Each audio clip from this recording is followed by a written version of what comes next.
நீங்க ஆரம்பிங்க, சொல்லுங்க.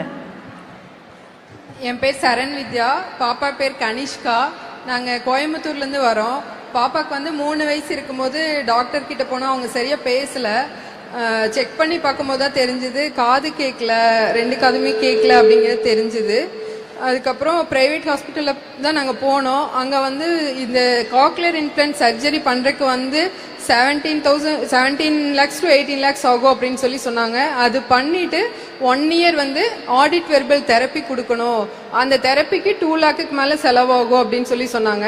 அப்படி இருக்கும்போது தான் ஒரு டாக்டர் சொன்னாங்க, இது வந்து கோயம்புத்தூர் ஜிஹெச்ல வந்து ஃப்ரீயாகவே பண்ணுறாங்க, காப்பீட்டு திட்டத்து மூலிமா பண்ணிக்கலாம், கலைஞர் காப்பீட்டு திட்டத்து மூலிமா நீங்கள் பண்ணிக்கலாம் அப்படின்னு சொல்லி சொன்னாங்க. நாங்கள் அங்கே போனோம்.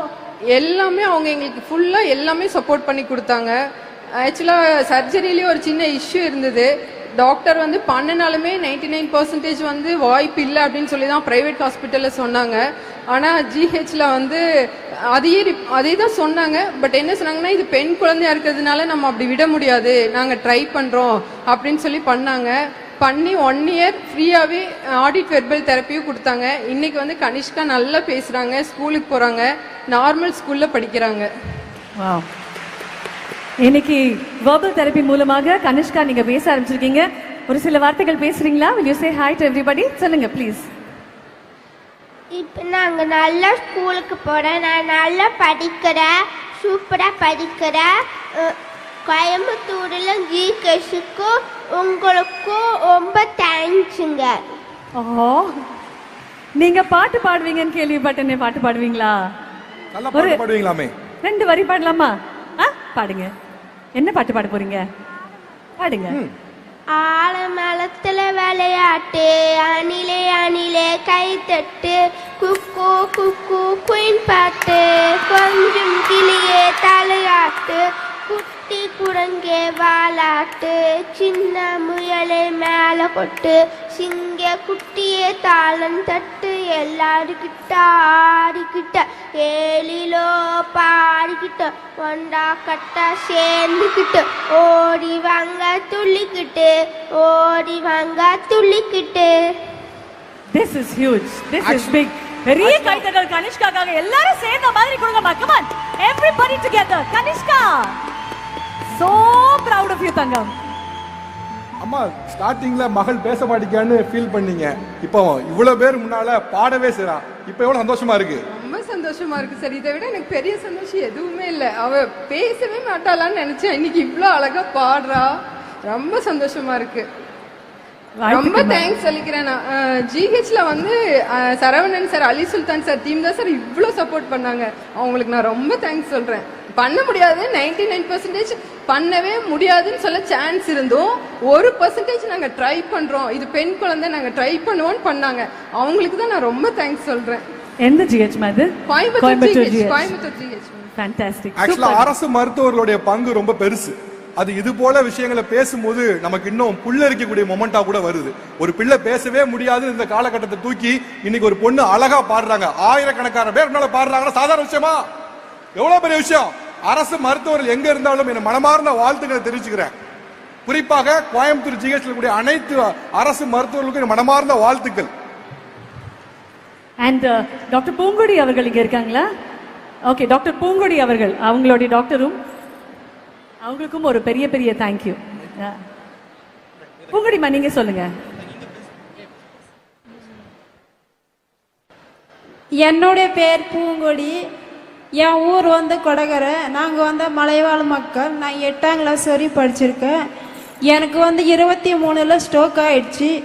என்னால் படுத்து படிக்காதா இருந்தேன். என்னால் எழக்கூட நிற்க முடியல, எழ முடியல, உட்கார முடியல, ஒன்றுக்கு போக கூட என்னால் முடியாமல் இருந்தது. அப்புறம் எங்கள் வீட்டில் உள்ளவங்க எல்லாரும் ரொம்ப கஷ்டப்பட்டாங்க. எங்கள் வீட்டுக்காரரு, எங்கள் மாமனார், எங்கள் அத்தை எல்லாரும் கஷ்டப்பட்டாங்க.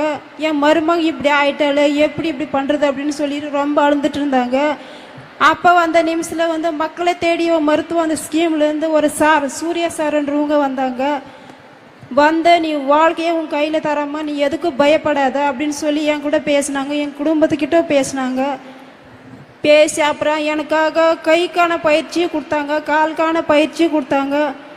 இப்போ எனக்கு இப்போ அந்த மாதிரி செஞ்சனால இப்போ என் வாழ்க்கையே மாறிடுச்சு. இப்போ நான் நல்லா நடக்க ஆரம்பிச்சிட்டேன். இப்போ நான் நல்ல நிலைமையில வந்துட்டேன். என் குடும்பமே நல்லா இருக்கு. என் வாழ்க்கையே இப்போ என் கையில் வந்து மறிக்குது. ரொம்ப சந்தோஷமா இருக்கு. கேட்கவே ரொம்ப சந்தோஷமா இருக்குமா? அந்த சூர்யா சார் எங்க இருக்காங்க? சார்ட்ட மைக் கொடுங்க. ஆக்சுவலா அந்த அம்மா சொல்லும் போது நடக்கவே முடியாம ரொம்ப சிரமமான கண்டிஷன்ல இருந்தேன் அப்படின்னாங்க. ஆமாங்க சார். முதல்ல வரும் பொழுது அவங்களுக்கு என்ன சிரமம் இருந்தது, அவங்க வீட்டுல எப்படி இருந்தாங்க, இப்போ அவங்க நல்ல நிலைமையில பார்க்க முடியுது. பட் தொடக்க நிலை எப்படியாக இருந்துச்சு, அரசு முகாம் எப்படி அதுக்காக உதவுச்சு? ஆமாங்க சார். என்னோட பெயர் வந்து சூர்யாங்க சார். நான் வந்து என்மாரி மருத்துவராக இருக்கேன், பிசியோதெரபிஸ்டாக இருக்கேன் மக்களை தேடி மருத்துவமனை. என்னோட வட்டாரம் வந்து தள்ளிங்க சார், அதில் தான் ஒர்க் பண்ணிகிட்டு இருக்கோம். ஸோ இவங்க வந்து பார்த்தீங்கன்னா யங் ஸ்ட்ரோக்குங்க சார், 23 வயசு தான் ஆகுது இவங்களுக்கு. ஸோ லெஃப்ட் சைடு வந்து கம்ப்ளீட்டாக பேரலைஸ் ஆயிடுச்சுங்க சார். அவங்க வந்து பெட்டடாக இருந்திருக்கிறாங்க. ஸோ இவங்களுக்கு வந்து அவ்வளோ பெரிய மருத்துவ வசதிகள்லாம் அவங்க செலவு பண்ணுறதுக்கு வந்து அவ்வளோ வசதிகள்லாம் இவங்ககிட்ட கிடையாது. ஸோ ரொட்டீனாக நாங்கள் வந்து இவங்க இருக்கிறது வந்து எல்லாமே யானைக்காடுங்க சார். ஸோ ரொட்டீனாக நாங்கள் வந்து மந்த்லி ஒன்ஸ் இவங்களுக்கு எல்லாமே போயிட்டு இவங்களுக்கு உண்டான ட்ரீட்மெண்ட்டு ஃபஸ்ட்டு எப்படி ஆரம்பிக்கணுமோ, எந்த பவர்லேருந்து ஆரம்பிக்கணுமோ ஒவ்வொன்றா இவங்களுக்கு பொறுமையாக உட்காந்து எக்ஸ்பிளைன் பண்ணி நாங்களும் பண்ணி இவங்களை எல்லாமே பண்ண வச்சதுனால இன்றைக்கி வந்து படுத்து படிக்க இருக்கிறவங்க வந்து ஒரு 2 கிலோமீட்டர் நடந்து பக்கத்தில் இருக்கிற பிரைமரி ஸ்கூலுக்கு போய் குழந்தைங்களுக்கு பாடம் சொல்லி கொடுத்துட்ருக்குறாங்க சார். அந்த அளவுக்கு இவங்களை வந்து நாங்கள் வந்து இது பண்ணி விட்ருக்கோங்க சார் மக்களை தேடி மருத்துவம் ஸ்கீம் மூலமாக. வீட்டில் சும்மா இருந்தவங்க இப்போ பக்கத்தில் இருக்கிற வாலண்டரியாக போய் நான் குழந்தைங்களுக்கு என்னால் முடிஞ்சதை சொல்லித்தரேன் அப்படின்னு 2 கிலோமீட்டர் நடந்து போய் ஸ்கூலில் போய் இப்போ அவங்க டீச் பண்ணி கொடுத்துருக்காங்க சார் குழந்தைங்களுக்கு. இப்போ அவங்க டீச்சரா இருக்காங்க. முடியவே முடியாது அப்படின்னு இருந்தவங்க இன்னைக்கு போய் பல மாணவ மாணவிகளுடைய கனவை நிஜமாக்குறாங்க அப்படின்னா அது அவங்களுக்கு ஒரு பெரிய கைத்தட்டல். டு யூ டாக்டர் இன்னொரு மிகப்பெரிய கைத்தட்டல். Thank you so much. ஏன்னா மலைவாழ் பகுதியில் ரொம்ப ரொம்ப கடினமான சூழல்ல தான் வாழ்ந்துகிட்டு இருப்பாங்க. ஆனா அதெல்லாம் தாண்டி அங்க போய் மக்களிடம் அதை சேர்க்கணும் அந்த மருத்துவம் அப்படின்னு நினைச்ச அரசுக்கும் மீண்டும் மனமார்ந்த நன்றிகள்.